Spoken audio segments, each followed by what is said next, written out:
The Midnight Delivery. My name is Alex, and I work the graveyard shift at KFC Delivery. It's not the most glamorous job, but it pays the bills. On most nights, I hop on my trusty old scooter, loaded up with buckets of fried chicken and crispy fries, and make my deliveries without incident. But there was one sinister night that I'll never forget. It was a chilly autumn evening, and the moon was hidden behind a thick blanket of ominous clouds. I received an order that sent shivers down my spine. It was for a rundown house at the edge of town, a place I had only heard whispers about. The address was 13 Blackthorn Lane, a number that was infamous for being cursed. I had heard stories from my coworkers about how they had delivered there before and encountered strange occurrences, but I never took them seriously. Until that night. As I approached Blackthorn Lane, I couldn't shake the eerie feeling that something was watching me. The wind howled through the gnarled trees that lined the street, and the house at the end of the lane loomed like a menacing shadow. I reluctantly parked my scooter and walked up to the creaking porch. The porch light flickered ominously, casting unsettling shadows that danced on the peeling wallpaper. I knocked on the door, but there was no response. After a few moments, I knocked again, louder this time. The door creaked open slowly, revealing an impenetrable darkness within. I hesitated, my gut telling me to turn and run, but my job kept me rooted in place. "Hello?" I called out, my voice trembling. Suddenly, a voice echoed from within the depths of the house. It was a raspy whisper that sent chills down my spine. "Come in, Alex." I stepped inside, my heart pounding in my chest. The interior of the house was just as decrepit as the outside. Cobwebs clung to the corners, and the air was thick with a musty odor that made me want to gag. I could barely make out a figure in the dimly lit living room. "Are you the one who ordered KFC?" I asked, trying to sound brave. The figure slowly came into view, and I gasped in horror. It was a woman, or at least it had once been a woman. Her skin was pallid and mottled, and her eyes were lifeless voids. She extended a bony hand, her fingernails long and cracked. "Yes, I did," she hissed, her voice sending shivers down my spine.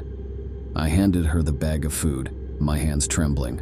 She took it with a wicked smile, revealing rotted teeth. As she dug into the bucket of chicken, I realized she was famished, but there was something unnatural about the way she ate. "Enjoy your meal," I stammered, edging towards the door. But she didn't respond, lost in her macabre feast. I turned and fled, desperate to escape that nightmarish place.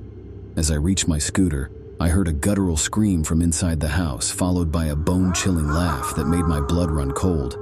I didn't stop until I was safely back at the KFC restaurant.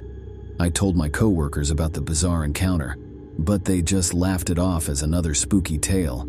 I tried to convince myself that it had all been a hallucination brought on by exhaustion and fear. But the nightmares that followed that night told a different story. I dreamt of the woman, her eyes filled with hunger and her fingers reaching out to grab me. I woke up drenched in sweat, unable to shake the feeling that I had encountered something truly sinister. The next night, I received another order for 13 Blackthorn Lane. I couldn't believe it. I tried to refuse, but my boss insisted that I had to deliver to every address, no matter how strange. Reluctantly, I mounted my scooter and made my way back to that cursed house. When I arrived, the house seemed even more foreboding than before. The porch light flickered as if in anticipation of my return. I knocked on the door, my hand trembling, and the same raspy voice beckoned me inside. This time, the woman looked even more decrepit, her skin sagging and her eyes sunken. She gestured for me to sit across from her, where a fresh bucket of KFC sat on the table. "You're back," she croaked, her voice weaker than before. I nodded, unable to speak. I watched in horror as she devoured the chicken with an insatiable hunger, her hands shaking. Between bites, she spoke to me in a low, mournful tone. "I'm trapped here, Alex, cursed to hunger for all eternity. You must help me." I didn't know what to say. I was paralyzed with fear. trapped in that nightmare house with a creature I couldn't comprehend. She reached into her pocket and pulled out a small, ornate box. She opened it, revealing a blackened, withered heart inside. "This is what binds me to this place," she whispered. Suddenly, the room grew colder, and the shadows in the corners seemed to come alive. I felt a malevolent presence in the room, something ancient and evil. I knew that I had to do something, but my mind was a jumble of fear and confusion. With a sudden burst of adrenaline, I grabbed the heart from the box and dashed towards the door. The woman screamed, her voice echoing through the house, as I ran out into the night. I didn't stop until I was miles away from Blackthorn Lane.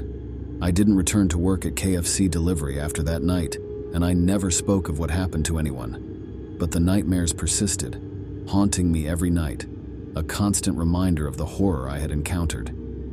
To this day, I wonder if I did the right thing by taking that cursed heart, and I can't help but wonder if the woman's hunger still lingers in that forsaken house, waiting for its next victim to come knocking on the door.